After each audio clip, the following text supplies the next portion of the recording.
happening right now in the community, but like it's kind of going to sound like Iraq, so let's not make it 19 years long. Today, I'm talking about the Drop the T petition. Now, what is this? It is a group petition of, I believe it's gay men in the LGBT community, so lesbian community, that want to drop the T, so trans or transgender, out of the acronym LGBT. So basically, like, remove you from the community. Now, this is something that I have thought about actually in the past, and I think it's justified to do it. I know automatically as soon as I said that, like, oh, nope, I'm not watching you anymore. Nope, that's it. Yeah, I think it's justified. I think it completely makes sense. Because, LGBT or what? How else do people say it? I gotta try to do this because I'm so used to saying LGBT. GLB?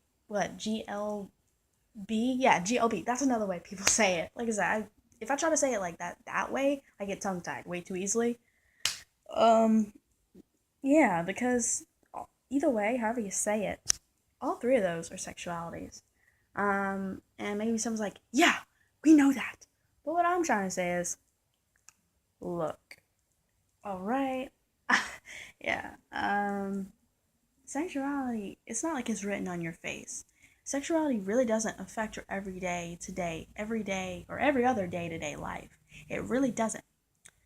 I know it's still hard being, even though, like, okay, I live in America. I don't know if that's worth mentioning. I live in North America. But even though right now, as of now, all 50 states, and this is great, I love this.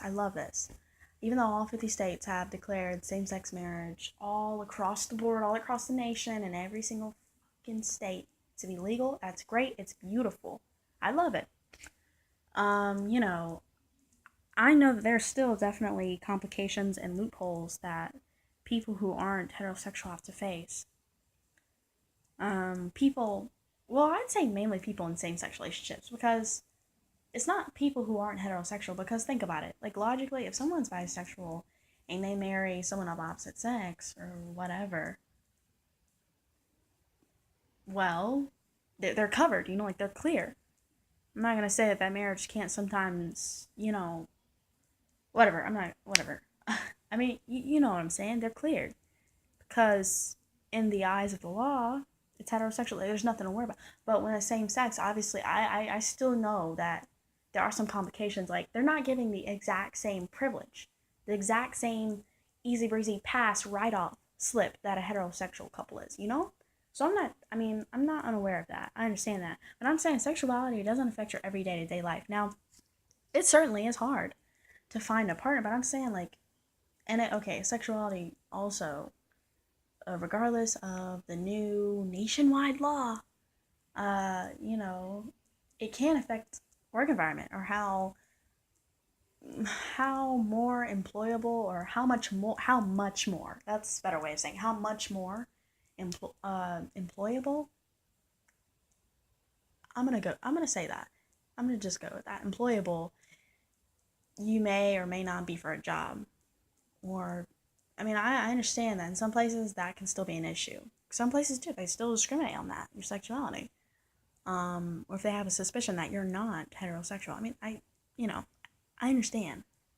Regardless of what the official, now modern law says, stuff like that still happens.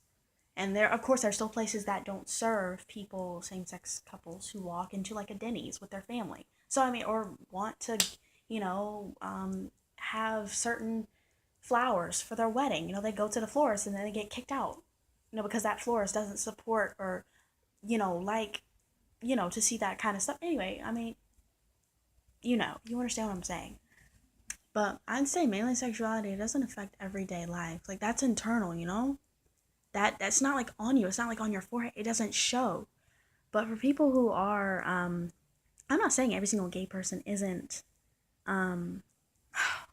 yeah, I'm not saying every single gay person or bisexual person isn't, or can't be non-binary or, wait a minute.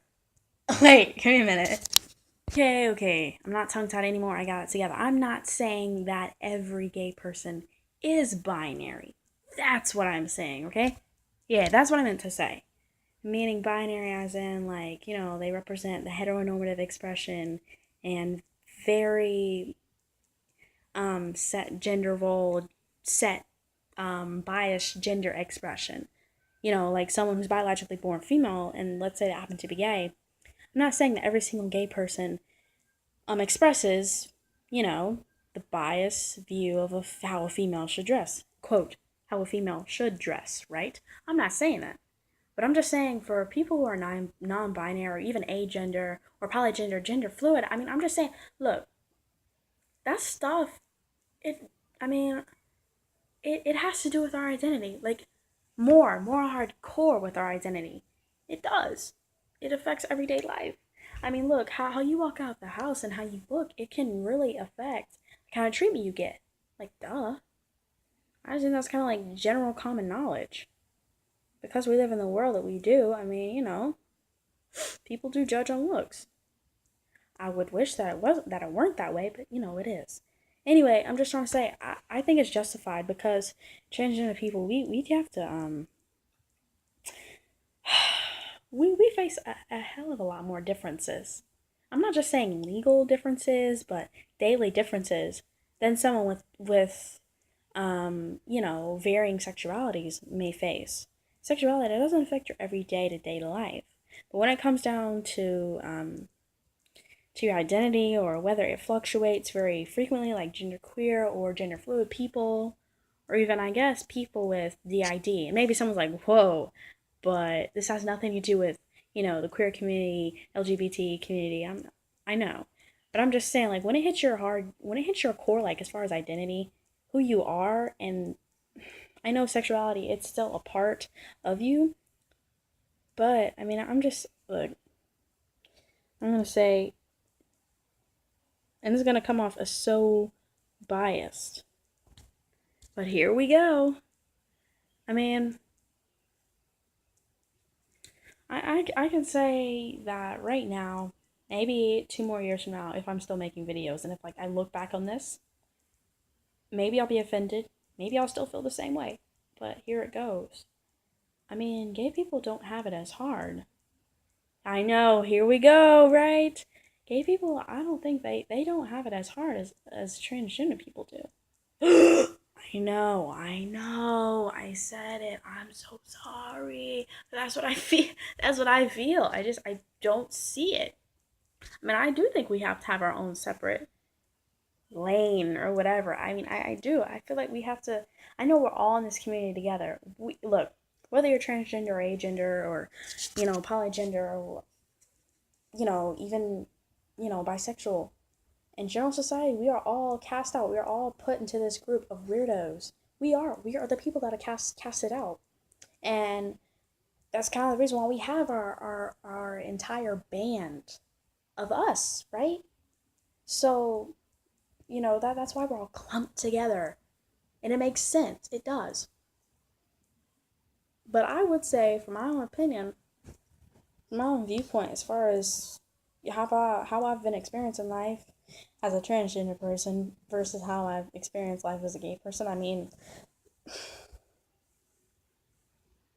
I'm just saying, I think, because I seriously do think that being transgender does affect a hell of a lot more of daily life than being gay does. I just think it's as simple as that. And different struggles, and plus different, so many more different struggles we have to face in someone who's gay. Like I said, being gay doesn't really affect.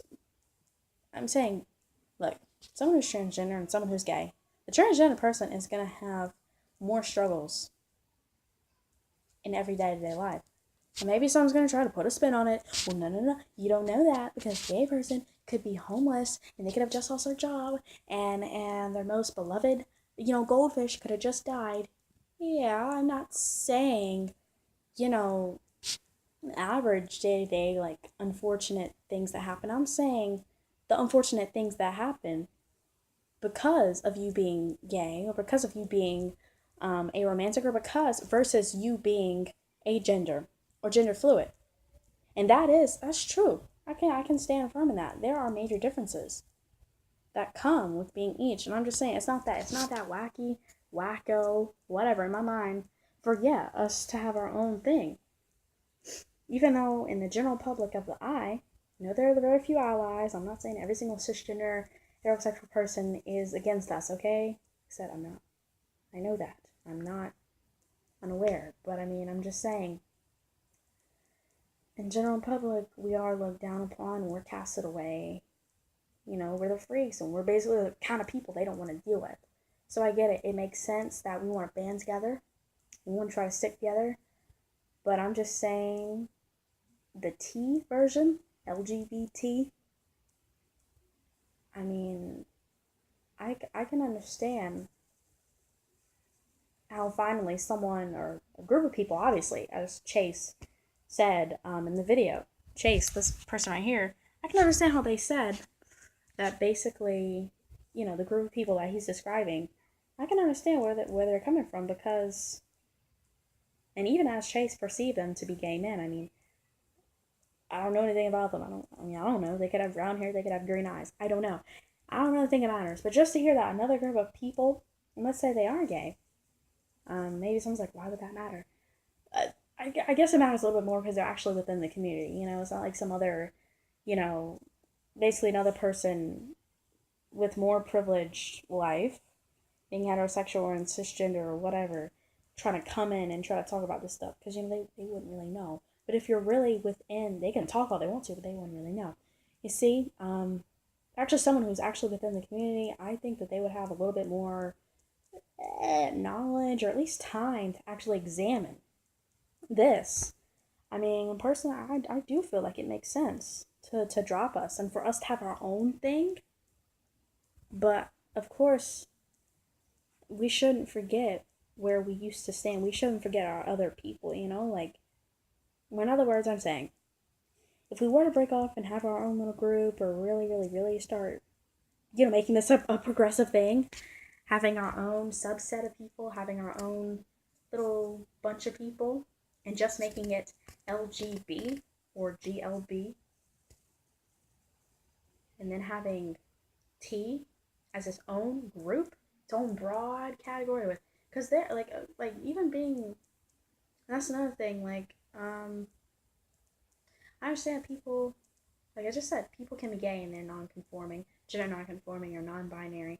They can be gay yet express themselves to be aromantic, and maybe someone's like, whoa, that doesn't make sense, but yeah, in the world there are all types of things, all types of people, everything's possible, and I think the sooner that people realize that, I mean, within themselves and about the world around them, just like the better. Yeah, there are people who, they're gay and they're also aromantic, and they consider themselves to be bisexual as well. And maybe someone's like, no, no, no, that's something else. But I mean, hey, everyone's own perception of themselves. I'm just saying, there can be different subset categories of someone who is gay or someone who's bisexual. They can have a completely different gender identity from their sexuality. What I'm trying to say is, there are so many different subsets of being transgender than there are of being gay. Because if you're gay and then you feel like your gender aligns with, basically, if you're gay and you're cisgender, well, that's just it. If you're a gay cisgender person who doesn't dress up as society's conveniently masculine appearing male, I guess you would be called, considered, what is it? Cross-dresser? I mean, you know, I'm just saying, there are so many more subset, like, there are so many different types of people who are transgender, as far as varying sexualities and varying stems of gender identification of themselves, as well as someone can be transgender and aromantic, and yet feel like they're polygender as well, and then they can also be bisexual. You see, and maybe someone's like, wow, that's really weird, like, that's a lot. Guess what? There are people like that. But see, when it's clumped in such a big group like LGBT, it's really overlooked and it's not talked about that much. So I feel like, yeah, we do need our own group. We do. I feel like it'll be better. But of course, um, when we have our own group, to not be rude or mean or disclaim, people who are LGBT. Because obviously not, because you know what I'm saying, like, basically those are our old friends. Those are still our homies, if you get them. Those are still our pals. They're still our friends, you know? They're the castaways in society too, so why would we band against them? Like people generally band against us, you know what I'm saying? So as far as getting our own group and everything, I think that's great. And I definitely encourage that. Because we are a very different group. We are. But just because we were to have our own group, our different category, that doesn't mean that we suddenly bash the other category, especially because for so long we were lumped with that category, and especially because that's basically where we came from, or that's the group that had taken us in and accepted us. You know, that's the group where we stayed, you know? Have you ever heard the phrase, don't shit where you eat? I'll say it again, don't shit where you eat.